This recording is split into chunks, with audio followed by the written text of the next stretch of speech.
Here today. Joseph Patrick Donlan over here. He's an honorary cousin of mine. The honor is mine. He's here today. He received my write-in vote for president in 2004. Unfortunately, he came up a bit short. We'll get him next year, Joe. I first began working as a laborer with Joe and my cousin Dan O'Connor when I turned 16, weighed about 80 pounds. They claim to have made a man out of me. What they think I would have become otherwise, I don't know, but I'm nevertheless grateful for all they've taught me. My Aunt Maureen is here, my cousin Danielle, my godson Oliver, who was baptized nearly 2 years ago to the day. My mother and father, they were let out for the afternoon.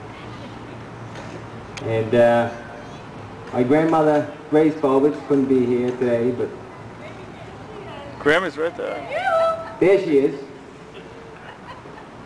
All right. Well, she is here today. She's a very important part of my life, a source of my strength, and an example of grace. From those who are with us no longer, we inherit a great deal. As the philosopher Alistair McIntyre has written, I inherit from the past of my family, my city, my tribe, my nation, a variety of debts, inheritances, rightful expectations and obligations. These give me my moral starting point. Yet we seem to lack a strong connection to our past, a connection that would in fact bind us closer to one another through an understanding of shared human sacrifice and experience. Perhaps if we knew our past a bit better, our current situation would become clearer.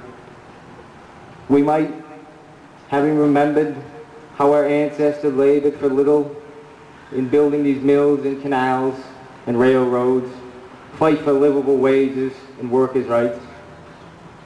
We might be moved by our ancestors' experience of famine and disease to see its persistent existence now around the world is not to the shame of those who hunger, but of those who do not and do nothing.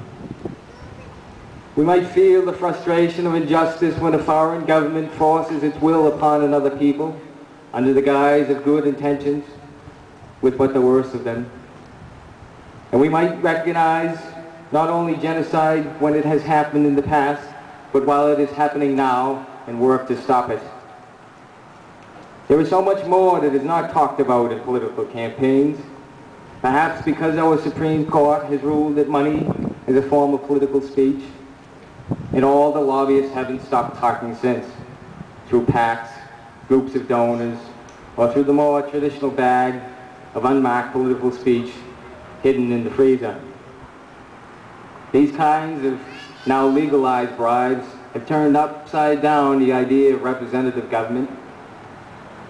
I am told that when the clerk calls the roll in the House of Representatives, members don't know whether to say present or not guilty.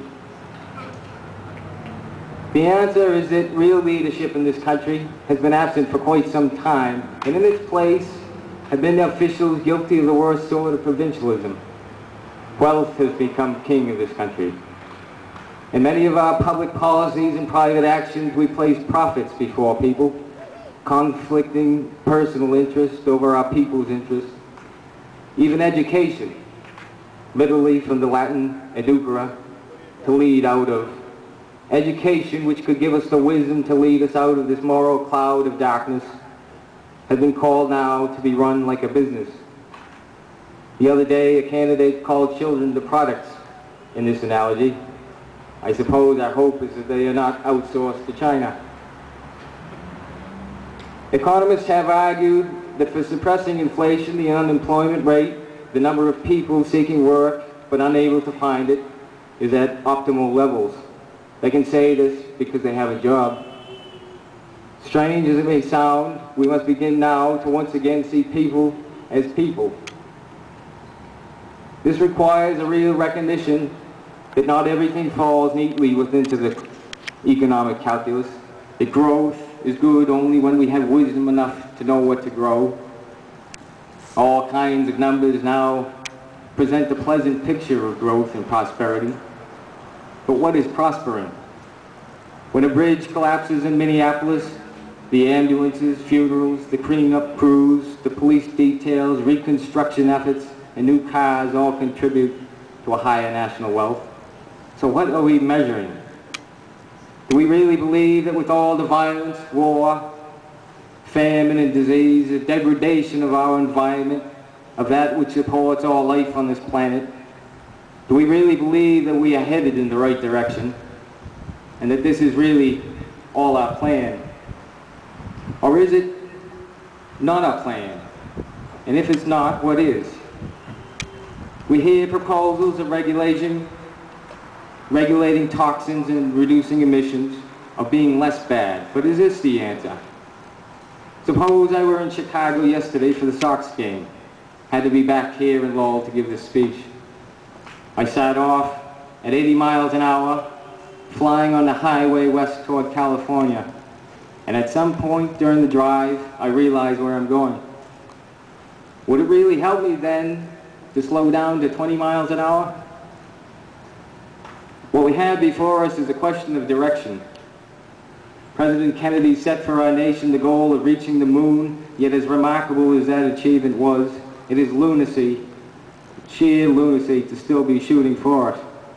We have but one planet. We cannot throw it away and find another one.